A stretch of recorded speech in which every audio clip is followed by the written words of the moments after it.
Quiero contarte la historia de un hombre al que todos en la colonia conocimos, Ernesto. De entrada parecía buena persona. Saludaba con cortesía, ayudaba a cargar bolsas, hasta se ofrecía a prestar herramientas.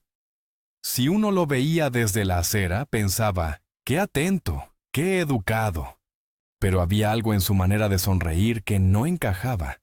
Era como una sonrisa prestada, sin brillo en los ojos, con un rastro de dureza en el gesto. Y lo curioso es que apenas cerraba la puerta de su casa, ese supuesto buen vecino desaparecía. Toda la amabilidad quedaba afuera. Adentro, Ernesto era otro, y su familia lo sabía demasiado bien.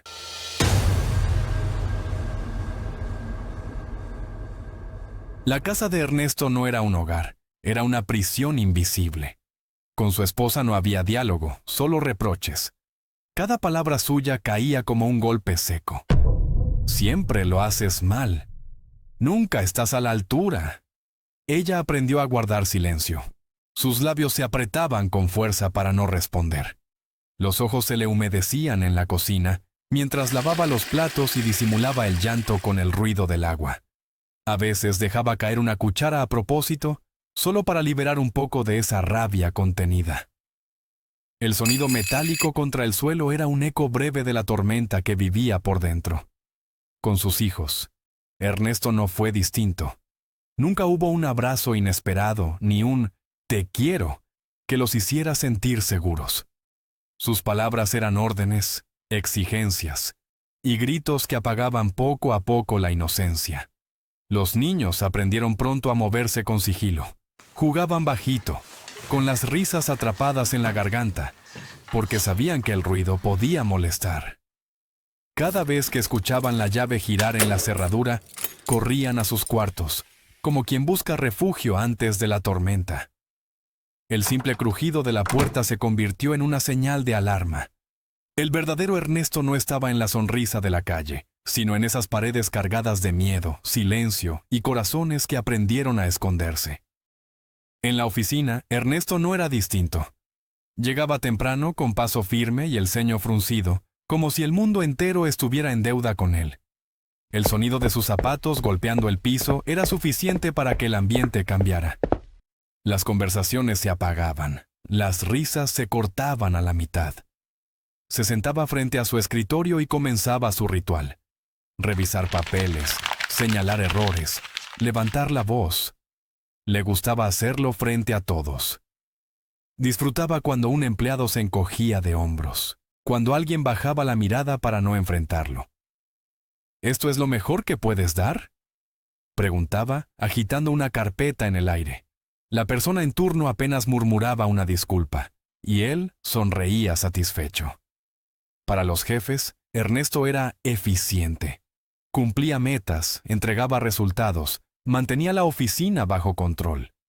Pero sus compañeros sabían otra verdad. Era un verdugo con corbata, un hombre que confundía autoridad con crueldad. Al final del día, mientras todos salían cabizbajos, él ajustaba su saco y se marchaba con el mismo gesto orgulloso. Creía que imponía respeto. En realidad, lo que dejaba atrás era un rastro de miedo y resentimiento. En la cuadra, Ernesto era otro. Al menos eso quería aparentar. Sonreía, ofrecía su ayuda, hacía pequeños favores.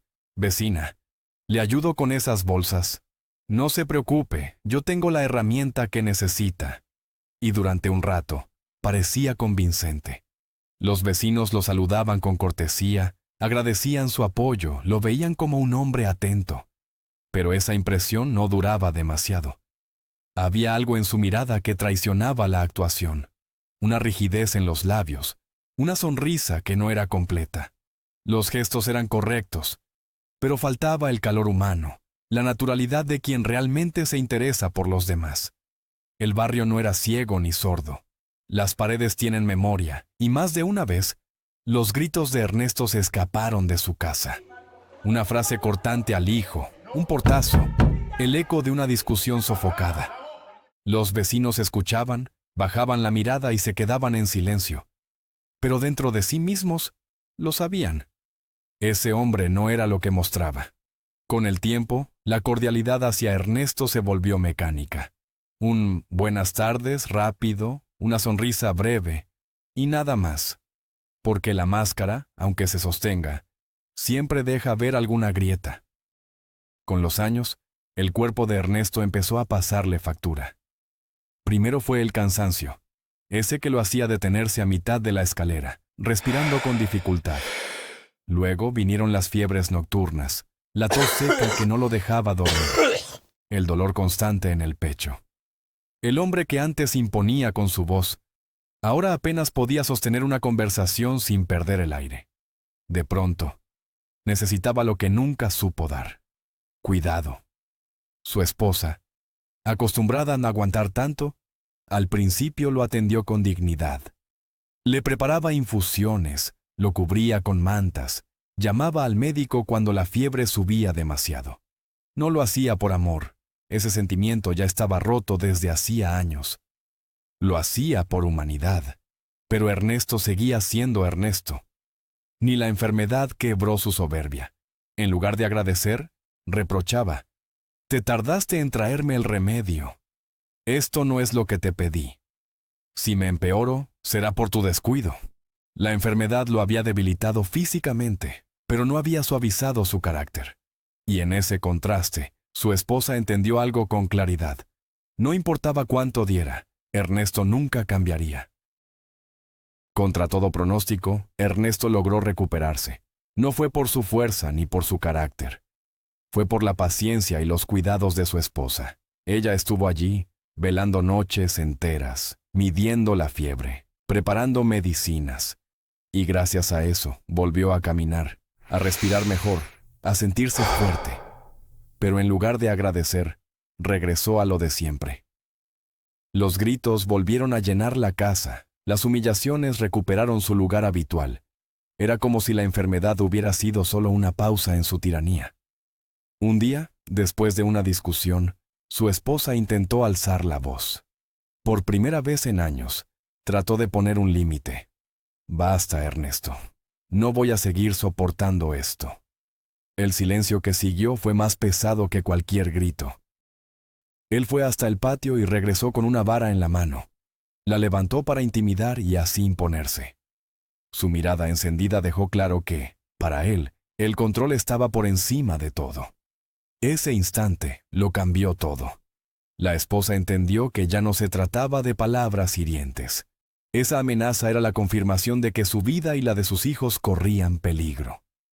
Esa misma noche, mientras Ernesto dormía convencido de haber impuesto respeto, ella empacó lo indispensable.